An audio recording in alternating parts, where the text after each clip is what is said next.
Students, आज हम start करेंगे chapter number 5, halogens and noble gases. इस चैप्टर में आपके पास पेरियोडिक टेबल के जो ग्रुप 7th ए है उसको डिस्कस किया गया है, यानी हैलोजेंस को। और जो आपका 8th ए ग्रुप है जिसको जीरो ग्रुप भी कहा जाता है, नोबल गैसेस, उनको यहाँ पर हम देखेंगे। तो सबसे पहले हम स्टार्ट लेते हैं नोबल गैसेस सॉरी हैलोजेन से।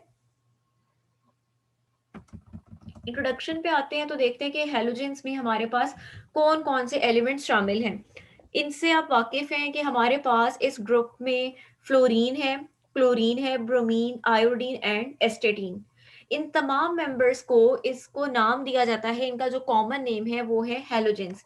हैलोजेंस क्यों कहा जाता है? क्योंकि ये सॉल्ट फॉर्मर हैं, ये सॉल्ट बनाते हैं।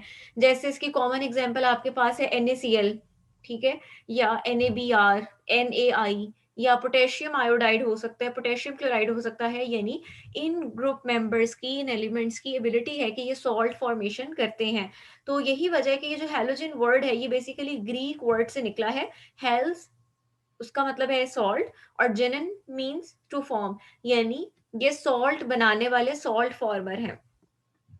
उसके बाद आज तक कि halogen elements form a group of very reactive non metals. इसको भी अंडरलाइन कर लीजिए। पहली बात तो ये कि ये नॉन मेटल्स होती हैं। नॉन मेटल्स क्योंकि आपने पढ़ा था कि जैसे जैसे आप पेरियोडिक टेबल में एंड ऑफ द पीरियड की तरफ मूव करते हैं, लेफ्ट टू राइट आते हैं, तो आपके पास मेटेलिक कैरेक्टर इनहेंस होता है। तो अगर आप अपने सामने पेरियोडिक टेबल खोल के देखें तो ये इनके जितने भी मेंबर्स हैं ये तमाम के तमाम क्या हैं, पीरियड्स के बिल्कुल लास्ट में पाए जा रहे हैं, जिसकी वजह से सब के सब क्या है, नॉन मेटल हैं। और ये सब के सब क्या है, नॉन मेटल्स होने के साथ साथ हाईली रिएक्टिव है, क्योंकि हम सब जानते हैं क्योंकि इनके आउटर मोस्ट शेल में एक इलेक्ट्रॉन होता, सॉरी 7 इलेक्ट्रॉन होते हैं, और इनको अपना ऑक्टेट कंप्लीट करने के लिए एक इलेक्ट्रॉन जो है वो रिक्वायर होता है। नेक्स्ट आ जाता है कि इनकी केमिकल प्रॉपर्टीज काफी हद तक मिलती जुलती होती हैं। जो हमारे पास पहले चार एलिमेंट्स हैं, यानी fluorine, chlorine, bromine and iodine, ये हमारे पास जो है कॉमन एलिमेंट्स हैं हैलोजन फैमिली के। लेकिन ये जो लास्ट एलिमेंट है एस्टेटीन, इसका आप कम जिक्र सुनते हैं। उसकी रीजन ये है कि ये रेयर है और ये एक रेडियो एक्टिव एलिमेंट। अगर आपसे पूछ लिया जाए कि 7th का कौन सा एलिमेंट है जो रेडियो एक्टिव है, तो उसको अंडरलाइन कर लीजिए। एस्टेटीन जो है वो इस फैमिली का, इस ग्रुप का वो मेंबर है जो कि रेडियो एक्टिव है। और इसके बहुत सारे आइसोटॉप है, उनमें से जो स्टेबल आइसोटॉप है उसकी हाफ लाइफ आपको दी गई है 8.3 आवर्स। आप जानते हैं कि रेडियो एक्टिविटी से रिलेटेड हमारे पास ये टर्म होती है हाफ लाइफ, यानी वो टाइम पीरियड जिसमें उसकी अमाउंट जो है वो असल का हाफ रह जाती है। उसके बाद आता है कि हैलोजेंस एग्जिस्ट किस फॉर्म में करते हैं। ये एग्जिस्ट करते हैं discrete diatomic molecules in all phases, यानी आप जब भी रिएक्शन लिखते हैं तो आप इस तरह से लिखते हैं। फ्लोरीन आपके पास इस तरह होती है F2 की फॉर्म में, या अगर आप क्लोरीन का रिएक्शन लिखते हैं तो आप Cl2 की फॉर्म में लिखते हैं। इसका मतलब है कि ये किस तरह एग्जिस्ट करते हैं, ये डाई एटॉमिक मॉलिक्यूल्स की फॉर्म में एग्जिस्ट करते हैं। उसके बाद अगर हम अपीयरेंस की बात करें तो फ्लोरीन और क्लोरीन ये दोनों हमारे पास गैशियस फॉर्म में होते हैं। गैस में होने की क्या रीजन है, इनके साइजेस स्मॉल हैं इसलिए गैशियस फॉर्म में होते हैं। फ्लोरीन जो है इसका कलर आपके पास होता है पेल येलो, और जो क्लोरीन होती है ये आपके पास जो होती है वो ग्रीनिश येलो होती है। अगर आप ब्रोमीन की बात करें तो ये हमारे पास लिक्विड फॉर्म में पाई जाती है, और इसका कलर आपके पास जो होता है वो रेडिश ब्राउन सा होता है।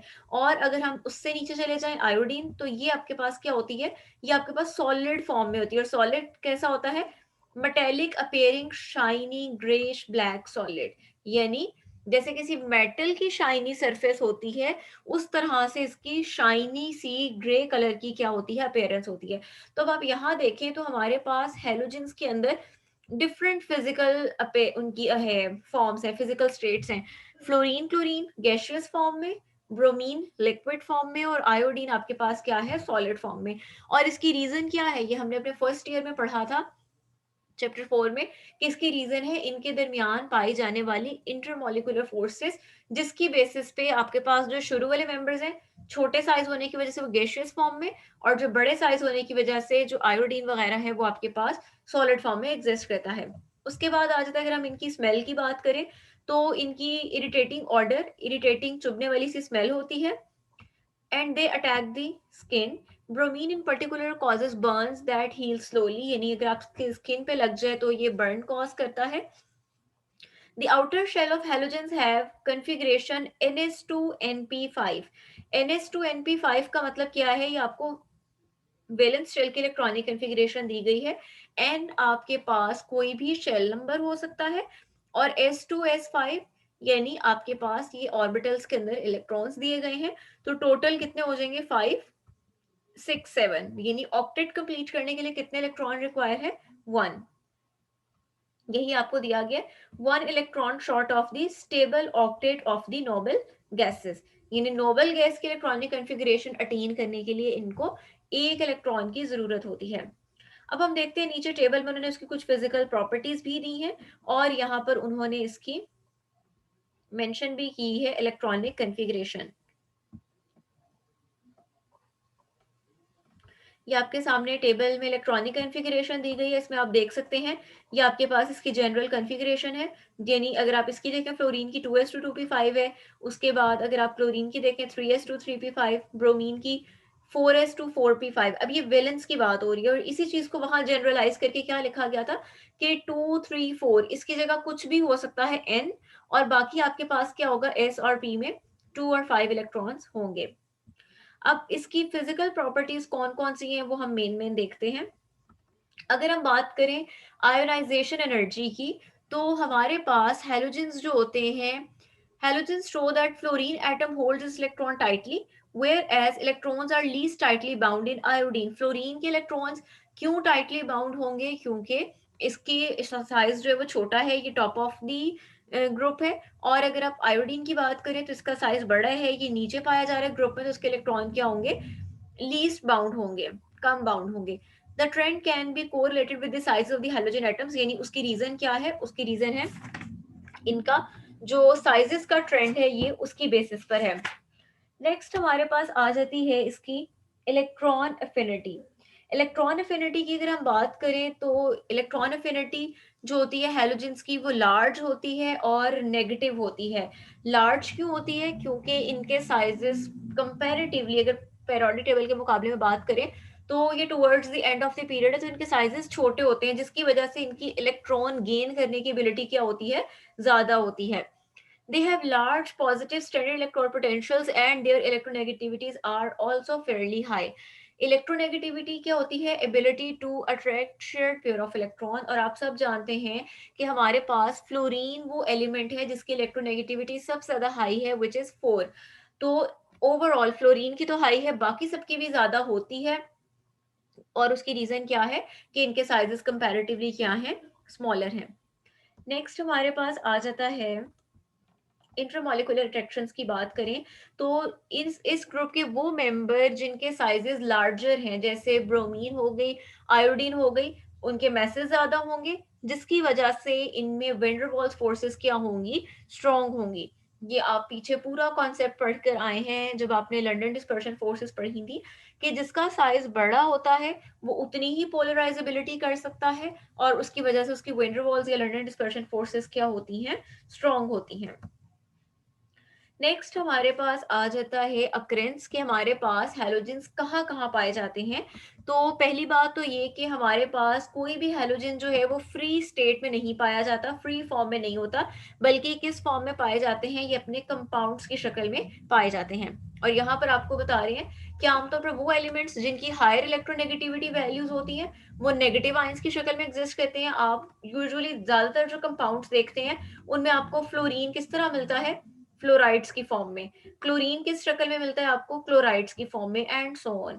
तो वो बता रहे हैं कि आमतौर पर वो एलिमेंट्स जो इलेक्ट्रोनेगेटिव होते हैं वो नेगेटिव आयंस की शक्ल में एग्जिस्ट करते हैं, और वो एलिमेंट्स जिनकी इलेक्ट्रोनेगेटिविटी कम होती है वो एग्जिस्ट करते हैं पॉजिटिव आयंस की शक्ल में। जैसे फॉर एग्जांपल आपके पास सोडियम है, तो सोडियम की इलेक्ट्रोनेगेटिविटी कम है, तो यूजुअली ये किस तरह एग्जिस्ट करता है, आयंस इसके कौन से होते हैं, पॉजिटिव। पोटेशियम देखें तो उसके भी आयंस क्या होते हैं, पॉजिटिव।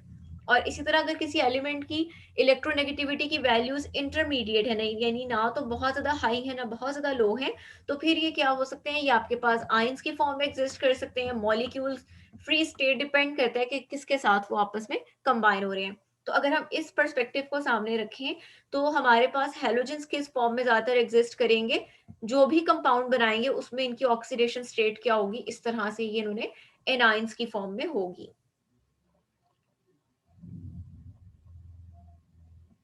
नेक्स्ट आपके पास आ जाता है कि ये जो हेलाइड्स हैं, these are soluble in water and found in sea, salt lakes and as underground beds of salts. इन्हीं ज़्यादातर सॉल्ट डिपॉजिट्स की शक्ल में या पानी के अंदर पाए जाते हैं। अब यहाँ पर आपको पहले फ्लोरीन का दिया गया है। फ्लोरोस्पार, इसकी एक आ जाती है CF2, इसका कंपाउंड है क्रायोलाइट, Na3AlF6 है, fluoroapatite CA5, PO4 whole thrice F। Chlorine किस शक्ल में पाई जाती है आपके पास, NaCl नमक के फॉर्म में, जिसको आप हेलाइट भी कहते हैं। और हेलाइट आपके पास सी वाटर में हो सकता है, ब्राइन वेल्स यानी वो कुएं जहां पर बहुत ज्यादा नमकीन पानी है वहां पर हो सकता है। इसके अलावा कार्नेलाइट, ये आपने पीछे मैग्नीशियम और पोटेशियम की ओर्स में भी पढ़ी थी, KCl MgCl2 डॉट 6H2O। फिर उसके बाद ब्रोमीन कहाँ पाया जा सकता है, ब्रोमीन भी आपके पास ब्राइन वेल्स और सी वाटर में किस शक्ल में, सोडियम ब्रोमाइड, पोटेशियम ब्रोमाइड और मैग्नीशियम ब्रोमाइड की शक्ल में एग्जिस्ट करता है। आपके पास उसके बाद आयोडीन, ये किस तरह पाई जाती है, सोडियम आयोडेट और सोडियम पर आयोडेट की फॉर्म में एग्जिस्ट करती है।